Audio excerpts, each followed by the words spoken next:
Om Prakash sir ಜೊತೆ ಕೆಲಸ ಮಾಡಿದೀನಿ ಅಂತ ಹೇಳ್ಬೇಡ, ನಿಂಗೆ ಪ್ರಾಬ್ಲಮ್ ಆಗ್ಬೋದು. ಯಾವ ಡೈರೆಕ್ಟರ್ ಬೈತಾರೆ? ಕಮೆಂಟ್ಸ್ ನಾನು ಕೇರ್ ಮಾಡಲ್ಲ, ಹಂಗಾಗೋಗಿದೆ. ಬಿಕಾಸ್ ನಾನು ಒಂದು ಪೋಸ್ಟ್ ಹಾಕಿದ್ರೆ 1000 ಕಮೆಂಟ್ಸ್ ಬರುತ್ತೆ. I am enjoying. ಆಕ್ಚುಲಿ ಮೊನ್ನೆನೂ ಏನೋ ಒಂದು ಕಾರ್ ತಗೊಂಡಿದ್ದು ಹಾಕಿದ್ದು, ಮಾಡಿ ದುಡ್ಡು ಎಷ್ಟು ಮಾಡ್ತಾ ಇದೆಯಾ, ಮಾಡಿ ಲೈಕ್ ಇದಾರೆ. ತಗೊಂಡೆ, ನಾನು ಅದನ್ನೇ ಹೇಳ್ದೆ ಅವ್ರಿಗೂ ಕೂಡ. ಬರೀ ಫೋಟೋ ಶೂಟ್ ಮಾಡೋದೇ ಆಯ್ತು, ಸಿನಿಮಾನ ನಂದೇ ಆಯ್ತು ಕಣ್ರಪ್ಪ, ಟ್ರೋಲರ್ಸ್ಗೆ ಎಸ್ಪೆಷಲಿ ಅಂತ. ಫೋಟೋ ಶೂಟ್ ಮಾಡಿನೇ 23 ಲಕ್ಷದ ಕಾರ್ ತಗೋಬಿಟ್ಟೆ. ನಿಮ್ ಬಾಯರ್ಕೆ ಪ್ರಕಾರ ಒಂದ್ 4 ಸಿನಿಮಾ ಸಿಕ್ಕಿದ್ರೆ 1 2 ಕೋಟಿ ಕಾರ್ ತಗೋತೀನಿ ಅಂತ ನಾನೇ ಕಮೆಂಟ್. ಏನ್ ಹೇಳಿ ಅವ್ರಿಗೆ. ನಮಸ್ತೆ ಎಲ್ಲರಿಗೂ ನಮಸ್ಕಾರ. ನನ್ನ ಹೆಸರು ರಿಷಾ ಗೌಡ ಅಂತ ಹೇಳಿ. ನಾನು basically theatre artist, national athlete, ಹಾಗೆ ನಾನು ಎಜುಕೇಶನ್ ಕೂಡ MBA ಮಾಡಿದ್ದೀನಿ. ಸೊ ಇಂಡಸ್ಟ್ರಿ ಅನ್ನೋದು ಆಪ್ಷನ್ ಆಗಿ ಬಂದ್ರು ಕೂಡ ದೇವ್ರು ಮೇ ಬಿ ಪ್ರೊಡಕ್ಷನ್ ಊಟ ಚೆನ್ನಾಗಿ ತಿಂದ್ರೆ ಇನ್ನೂ ಇರ್ಬೋದು ಅಂತ ಹೇಳಿ ಮೊದಲನೇ ಪ್ರೊಡಕ್ಷನ್ ಊಟ ತಿನ್ಬೇಕಾದ್ರೆ ನಾನು ಎನ್ಸ್ಕೊಂಡಿದ್ದು ಇನ್ನು ಸಾಕಷ್ಟು ಕಾಲ ನನಗೆ ಸಿನಿಮಾ ಕೊಡಪ್ಪ ಅಂತ ಹೇಳಿ. ಹಾಗೆ back to back Telugu, Tamil, Kannada ಸಿನಿಮಾಗಳು ಕೊಡ್ತಾ ಇದ್ದಾರೆ. ಸೊ ಅಭಿನಯ ಮಾಡ್ತಾ ಇದೀನಿ. ನಿಮ್ಮ ಸಪೋರ್ಟ್ ಹೀಗೆ ಇರಲಿ. ತುಂಬಾ ಚಿಕ್ಕ ವಯಸ್ಸಿಗೆ ಅದ್ಭುತ ಭಾಷಣವನ್ನ ಮಾಡ್ತಿದ್ದೀರಾ. ಇದನ್ನ ಟ್ರೈನ್ ಮಾಡ್ಕೊಂಡಿದ್ದೀರಾ ಅಥವಾ it is inborn talent? It's inborn. ಅಂದ್ರೆ ನಾನು ಯೋಚನೆ ಮಾಡಲ್ಲ, ಮಾತಾಡ್ಬೇಕಾದ್ರೆ ಇಲ್ಲಿಂದ ಏನ್ ಬರುತ್ತೆ ಹಾಗೆ ಪ್ರಿಪೇರ್ ಆದ್ರೆ ನಾನು ಇನ್ನು ಮಾತಾಡಕ್ ಆಗಲ್ಲ. ಹಾಗೆ ಆಯ್ತು. ಈಗ ಒಂದ್ ಇವೆಂಟ್ ಅಲ್ಲಿ ಪ್ರಿಪೇರ್ ಆದೆ, ಸೊ ಏನ್ ಮಾತಾಡ್ಬೇಕು ಅನ್ಕೊಂಡಿದ್ ಪಾಯಿಂಟ್ಸ್ ಗಳೇ ಮಾತಾಡಕ್ ಆಗಿಲ್ಲ. ಈ ಪ್ರೊಡಕ್ಷನ್ ಊಟದ ಬಗ್ಗೆ ಮಾತಾಡೋದಾದ್ರೆ ಸಿನಿಮಾದಕ್ಕಿಂತ ಸೀರಿಯಲ್ ಅಲ್ಲಿ ಎವ್ರಿ ಡೇ ಪ್ರೊಡಕ್ಷನ್ ಊಟ ಜಾಸ್ತಿ. ಅಲ್ಲೇ ಅಂತಾರಲ್ವಾ ಲಕ್ ಅನ್ನೋದು. ನನಗೆ ಫಸ್ಟ್ ಸಿನಿಮಾ ಬಂದಿದ್ದು. ಮೇ ಬಿ ಸೀರಿಯಲ್ ಬಂದಿದ್ರೆ ಸೀರಿಯಲ್ ತಗೊಂತಾ ಇದ್ದೆ. ನನಗೆ ಫಸ್ಟ್ ಕಾಲೇ ಸಿನಿಮಾ ಬಂದಿದ್ದು. ಹೇಗೆ ಆಯ್ಕೆ ಆದ್ರಿ? ನಿಮ್ಮ ವಿಸಿಬಿಲಿಟಿ ಎಲ್ಲಿ ಕಾಣಿಸ್ತು ಜನಗಳಿಗೆ? ನನ್ಗೆ ಆಕ್ಚುಲಿ ಫಸ್ಟ್ ನಾನು 2020 ನಾನು ಎಜುಕೇಶನ್ ಮುಗಿಸಿದ್ದು. So 2021 was very crucial. Covid ಇತ್ತು, ಬಟ್ ಅಂತೂ ನನ್ಗೆ ಎಜುಕೇಶನ್ ವೈಸ್ ಅಲ್ಲಿ ಒಳ್ಳೆ ಜಾಬ್ ಆಫರ್ ಸಿಕ್ಕಿತ್ತು. ಆ ಟೈಮ್ ಅಲ್ಲಿ ನಾನು ಒಂದು ಕ್ರೇಜಿ ಕೀರ್ತಿ ಅಂತ ಹೇಳಿ ಓಂ ಪ್ರಕಾಶ್ ಸರ್ ರಾವ್ ಅಂಡರ್ ಅಲ್ಲಿ ಒಂದು ಮೂವಿ ನಡೀತಾ ಇತ್ತು. ಅವರು ಸಡನ್ ರಿಪ್ಲೇಸ್ಮೆಂಟ್ ಬೇಕು ಅಂತ ಹೇಳಿ ನಾನು ಒಂದು ಆಡಿಷನ್ ಸುಮ್ನೆ ಕೊಟ್ಟಿದ್ದೆ. ಯಾಕಂದ್ರೆ ನಾವು ಥಿಯೇಟರ್ ಆರ್ಟಿಸ್ಟ್ ಅಲ್ವಾ, ನನ್ಗೆ ಇವತ್ತಿಗೂ ಆಡಿಷನ್ ಕೊಟ್ಟರು ನಾನು ಕೊಡ್ತೀನಿ, ಇಲ್ಲ ಅಂತ ಹೇಳಲ್ಲ. ಸೊ ಆಡಿಷನ್ ಕೊಟ್ಟಿದ್ದೆ. ಅವ್ರಿಗೆ ನನ್ನ ಸ್ಕ್ರೀನ್ ಅಪಿಯರೆನ್ಸ್ ಬೇರೆ ತರಾನೇ ಇದೆ. ಇಟ್ಸ್ ಲೈಕ್ ಈ ಹುಡುಗಿ ಫ್ರೆಶ್ ಫೇಸ್ ಅನ್ನಿಸ್ತಾಳೆ. ಆ ಸರ್ ಅದೇ ಹೇಳ್ತಾರಲ್ಲ, ಡೈರೆಕ್ಟರ್ ಸರ್ಗೆ ಗೊತ್ತಿರುತ್ತೆ ಆಕ್ಟರ್ ಕೈಲಿ ಹೆಂಗ್ ಮಾಡಿಸ್ಬೇಕು ಅನ್ನೋದು. ಡೆಫಿನೆಟ್ಲಿ.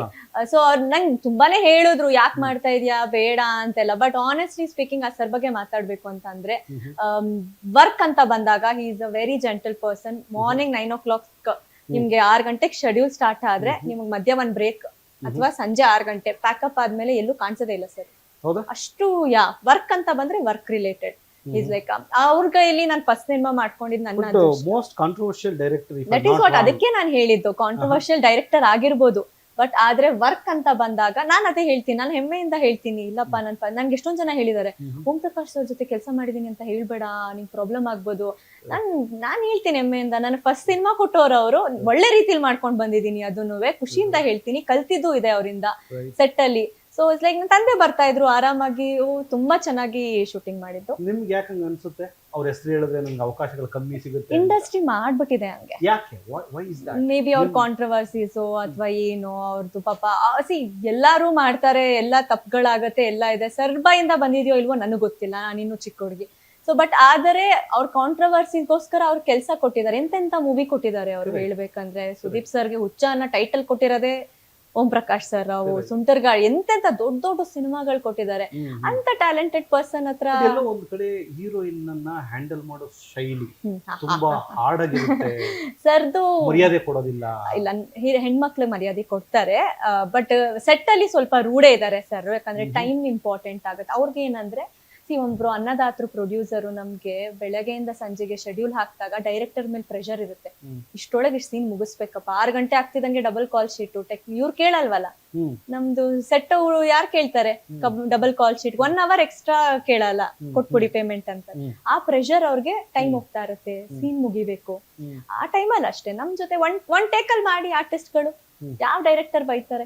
ಯಾರು ಬೈಯಲ್ಲ ಒನ್ ಟೇಕ್ ಅಲ್ಲಿ ಮಾಡಿದ್ರೆ.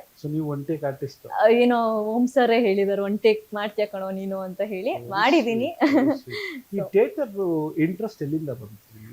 ಕಾಲೇಜ್ ಟೈಮ್ ಇಂದ ಬಂತು ಹೇಳ್ಬೇಕಂದ್ರೆ. ಡಿಗ್ರಿ ಮಾಡ್ತಾ ಇದ್ದೆ ನಾನು. ಸ್ಪೋರ್ಟ್ಸ್ ಮುಗಿಸಿ ಕಾಲೇಜಿಗೆ ಬಂದಾಗ ಸ್ಪೋರ್ಟ್ಸ್ ಅಲ್ಲಿ 18 years ವರ್ಗು ಸ್ಪೋರ್ಟ್ಸ್ ಲೈಫ್ ಇತ್ತಲ್ಲ ನಂದು. ಸೊ ಸ್ಪೋರ್ಟ್ಸ್ ಆಯ್ತು, ಹಂಗಾಯ್ತು ಇದ್ದೆ. ಈಗ ಸಡನ್ 19 yearsಗೆ ನಾನು ಡಿಗ್ರಿಗೆ ಸೇರ್ಕೊಂಡೆ, BCom ಮೈಸೂರಲ್ಲಿ. ಐ ವಾಸ್ ಲೈಕ್ ಏನ್ ಮಾಡೋಣ, ಬರೀ ಕಾಲೇಜೇ, ಬರೀ ಓದು, ಪಕ್ಕದಲ್ಲಿ ಸುಮ್ನೆ ಟೈಮ್ ಪಾಸ್ಗೆ ಅಂತ ಥಿಯೇಟರ್ಗೆ ಹೋಗಿದ್ದು. ಮನೆಗೆ ಸ್ವಲ್ಪ ಲೇಟ್ ಆಗಿ ಹೋಗ್ಬೋದಲ್ಲ ಅಂತ ಹೇಳ್ಬಿಟ್ಟು 5 to 7 ಥಿಯೇಟರ್ ಸೇರ್ಕೊಳ್ಳೋಣ. ಅದು ಆಸೆ ಚೆನ್ನಾಗಿ ಹುಟ್ಟು ನನ್ಗೆ. ಓಕೆ, ಅಭಿನಯ ಮಾಡ್ಬೋದು, ಇನ್ನೆಲ್ಲ ಮಾಡ್ಬೋದು ಅಂತ ಓಕೆ. ಒಂದ್ 3 ನಾಟಕ ಮಾಡಿದೀನಿ ಇದು. ಅಂದ್ರೆ ಈ ನಾಟಕ ಎಷ್ಟು ಹುಚ್ಚನ್ನ ಹಿಡಿಸುತ್ತೆ ಅಂದ್ರೆ ಇಟ್ ಈಸ್ ಅನ್ ಅಡಿಕ್ಷನ್. ಇವತ್ತಿಗೂ ಕರೀತಾರೆ, ಬಟ್ ಕಮಿಟ್ಮೆಂಟ್, ನೀಟ್ ಟೈಮ್. ನಮ್ ಸಿನಿಮಾ ತರ ಅಲ್ಲ ಥಿಯೇಟರ್. ನಾನು ಹೋದ್ರೆ ನಮ್ ಡೈರೆಕ್ಟರ್ಸ್ ಇವತ್ತು ಫೋನ್ ಮಾಡ್ತಾರೆ, ಬಾರೋ ಒಂದ್ ನಾಟಕ ಮಾಡು. 3 months ಕೊಡ್ಬೇಕು ಒಂದ್ ನಾಟಕಗೆ.